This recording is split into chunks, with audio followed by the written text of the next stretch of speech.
Je m'appelle Mélie, j'ai 72 ans. Et si quelqu'un m'avait dit plus tôt ce que je vais te dire maintenant, j'aurais peut-être cessé de me battre contre moi-même bien avant. Tu n'es pas brisé. Tu n'es pas en train de disparaître. Tu n'es pas devenu faible. Tu n'es pas moins digne, moins profonde, moins capable parce que tu te sens vide, fatigué, irritable ou incapable de porter encore tout ce que tu portes. Peut-être que tu n'es pas brisé. Peut-être que tu es simplement épuisé. Et cette différence est immense. Parce que quand une femme croit qu'elle est brisée, elle se regarde comme un problème. Elle cherche à se réparer avec dureté. Elle se parle mal. Elle se juge. Elle se compare. Mais quand elle comprend qu'elle est épuisée, quelque chose change. Le regard devient plus tendre, plus juste, plus vrai. Pendant des années, j'ai cru qu'il y avait quelque chose de défectueux en moi. Je le croyais en silence, pas avec de grandes phrases, plutôt avec des petits jugements répétés. Si je n'avais plus envie, je pensais que j'étais ingrate. Si je pleurais facilement, je pensais que j'étais devenue trop fragile. Si je me sentais vide malgré tout ce que j'avais accompli, je pensais que quelque chose en moi ne fonctionnait pas comme chez les autres. Je regardais mon propre épuisement comme une preuve de faiblesse. Je ne savais pas encore qu'un cœur et un corps peuvent être simplement trop chargés. Je ne savais pas qu'on peut tenir trop longtemps sans se casser, mais en s'épuisant profondément. J'ai grandi dans une vie simple, mais lourde. Dans ma famille, on ne parlait pas vraiment de fatigue intérieure. On parlait du riz, du travail, des enfants, des comptes, de la chaleur, de la pluie, de ce qu'il fallait faire. Pas de ce qui faisait mal dans l'âme. Ma mère portait tout sans presque jamais se plaindre. Ma grand-mère aussi. Les femmes autour de moi savaient continuer. Elles savaient cuisiner, vendre, nettoyer, soigner, supporter, sourire parfois. Elles savaient très bien fonctionner. Mais je ne les ai jamais entendues dire qu'elles avaient besoin qu'on les soutienne. Alors j'ai appris cela aussi. J'ai appris à tenir, à être utile, à ne pas faire de mon cœur une priorité. Je suis devenue mère assez jeune. J'ai travaillé longtemps dans un petit marché. J'ai élevé mes enfants presque seule.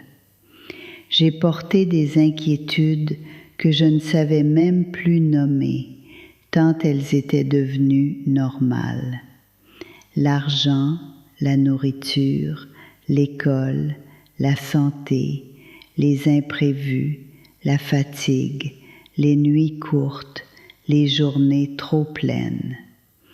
Et dans tout cela, j'ai pris l'habitude de me mettre en dernier. Cela semblait naturel, même noble parfois. Je me disais que c'était cela, aimer. C'était cela, être une bonne mère, une bonne femme, une bonne personne. Donner, supporter, faire passer les autres d'abord, continuer, toujours continuer. Tu vois, c'est là que beaucoup de femmes se perdent sans même le remarquer. Elles ne s'effondrent pas d'un coup, elles s'éloignent peu à peu d'elles-mêmes. Elles deviennent très fortes à l'extérieur et très fatiguées à l'intérieur. Elles deviennent expertes pour répondre aux besoins de tout le monde, mais étrangères à leurs propres besoins.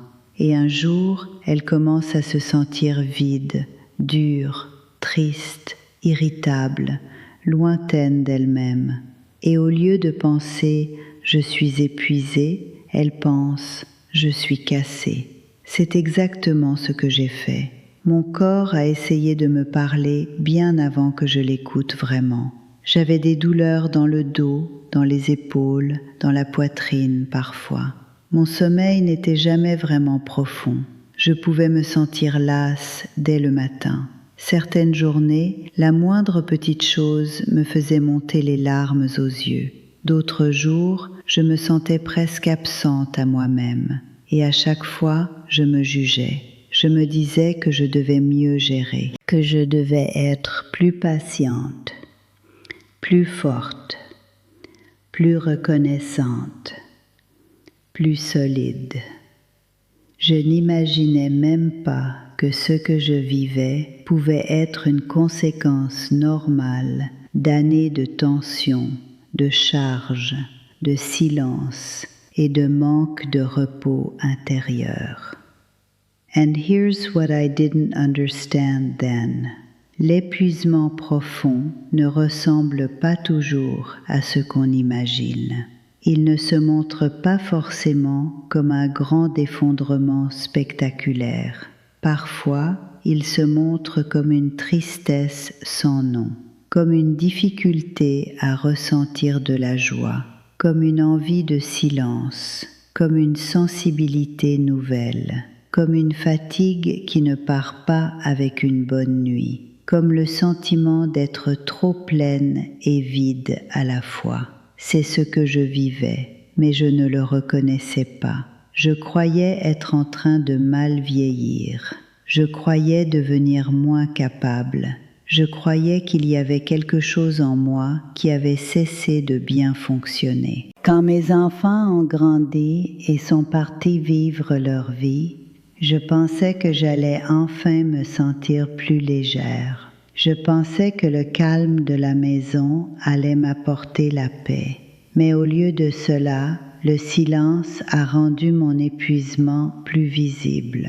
Pendant des années, l'activité avait recouvert beaucoup de choses. Quand elle a diminué, ce que je portais intérieurement est remonté, et cela m'a bouleversée. Je me retrouvais seule avec moi-même et je ne savais pas quoi faire de cette fatigue profonde.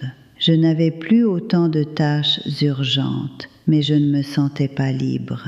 Je me sentais vide et cela me faisait honte. Honnêtement, j'ai cru pendant un moment que je m'étais perdue, que j'avais donné trop et qu'il ne restait presque rien, que quelque chose en moi s'était abîmé pour de bon.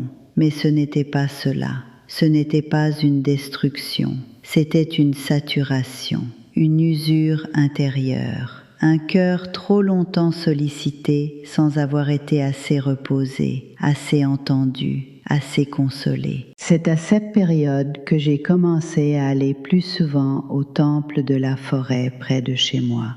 Je n'y allais pas parce que j'avais une grande quête spirituelle très claire. J'y allais parce que j'étais fatiguée. Profondément fatiguée. J'avais besoin d'un endroit où je n'aurais pas à porter, à répondre, à faire. J'écoutais les enseignements, je restais assise, je regardais les arbres, je respirais. Et peu à peu, quelque chose a commencé à se dénouer en moi. Un jour, après un enseignement très simple sur la compassion envers soi-même, je me suis assise seule et j'ai pleuré. Pas à cause de quelque chose qui venait de se passer. J'ai pleuré parce qu'une vérité avait enfin trouvé le chemin jusqu'à moi. Je n'étais pas brisée, j'étais épuisée. Épuisée d'avoir été forte trop longtemps. Épuisée d'avoir donné sans me demander ce que cela me coûtait. Épuisée d'avoir porté la vie de tout le monde sans laisser personne porter un peu la mienne. Épuisée d'avoir cru que ma valeur dépendait de ma capacité à tenir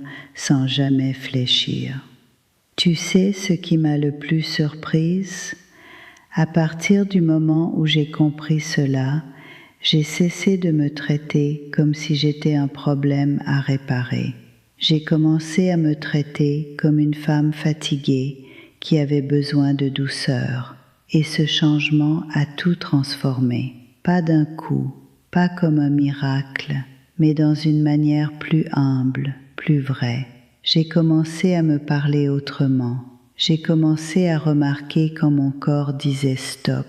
J'ai commencé à laisser certaines choses attendre. J'ai commencé à me reposer un peu sans avoir toujours besoin de le mériter. Ce que la plupart des gens ne réalisent pas, c'est qu'on peut passer des années à essayer de guérir, alors que ce dont on aurait surtout besoin, c'est de repos. On peut chercher des solutions compliquées, alors que le cœur demande quelque chose de plus simple, moins de dureté, moins d'exigence, moins de charge, plus de présence, plus de silence, plus de tendresse, plus de permission d'être humaine. C'est cela que mon cœur demandait depuis longtemps. Pas une transformation spectaculaire, un peu de repos vrai. Let me explain something important. Être épuisé ne veut pas dire que tu es faible. Cela veut dire que tu as porté beaucoup. Très souvent, les personnes les plus épuisées sont justement celles qui ont été les plus solides, les plus fiables, les plus présentes pour tout le monde. Elles ne s'effondrent pas vite, elles tiennent. Elles tiennent si longtemps qu'elles oublient qu'elles ont elles aussi des limites. Et quand le corps ou le cœur commence à parler plus fort, elles pensent qu'elles ont échoué. Non, elles ont simplement atteint le bord de ce qu'elles pouvaient porter seules. J'ai commencé à voir ma vie avec plus de vérité. J'ai vu combien de fois j'avais dit « ça va » alors que j'étais au bout. Combien de fois j'avais appelé amour, ce qui était aussi de l'oubli de moi-même. Combien de fois j'avais cru que demander de l'aide me rendrait moins digne. Combien de fois je m'étais forcée à sourire quand tout en moi appelait au repos.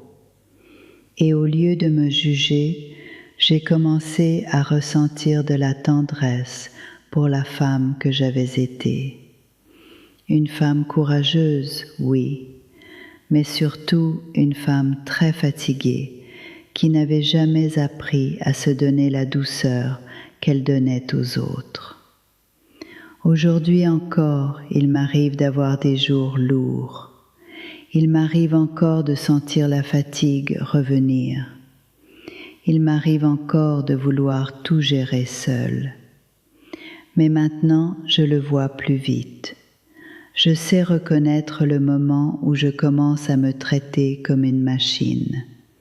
Et je reviens à quelque chose de plus simple. Je m'assieds, je respire, je ralentis. Je ne règle pas toujours tout. Je laisse. Je repose mon cœur autant que je peux. Et voici la vérité que j'aimerais déposer doucement en toi, si tu écoutes ces mots et que quelque chose en toi se reconnaît. Tu n'es pas brisé. Peut-être que tu es à bout. Peut-être que tu es fatiguée d'avoir été forte. Peut-être que ton cœur n'arrive plus à faire semblant. Peut-être que tes larmes, ton irritabilité, ton vide, ton besoin de silence, ta lourdeur, ton manque de joie ne sont pas des preuves de ton échec. Peut-être qu'ils sont simplement la vérité d'une personne qui a trop porté sans assez de repos. Ce que most people don't realize est que reconnaître son épuisement est déjà un acte de guérison. Parce qu'à partir de là, tu peux cesser de te parler comme à une ennemie. Tu peux commencer à te donner ce dont tu as réellement besoin. Un peu de temps, un peu de pause, un peu moins de pression, un peu plus de vérité.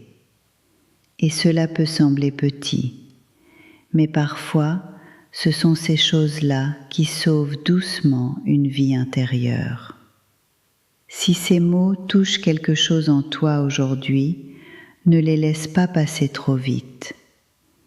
Demande-toi avec honnêteté si tu es vraiment brisé ou si tu es simplement épuisé. Demande-toi combien de temps tu as vécu en tenant, en portant, en donnant, sans presque jamais recevoir. Demande-toi si ton cœur n'attend pas depuis longtemps que tu arrêtes enfin de le pousser plus loin que ce qu'il peut faire. Et si tu veux, écris-moi dans les commentaires quelle fatigue tu portes depuis trop longtemps. Parfois, le simple fait de la nommer allège déjà un peu le poids. Si ce message t'a fait du bien, reste proche de cet espace. Non parce que j'ai une formule parfaite, mais parce que je sais ce que c'est que de croire qu'on est brisé alors qu'on est simplement arrivé au bout d'une longue fatigue. Et je sais aussi qu'il n'est jamais trop tard pour commencer à traiter son propre cœur avec plus de douceur.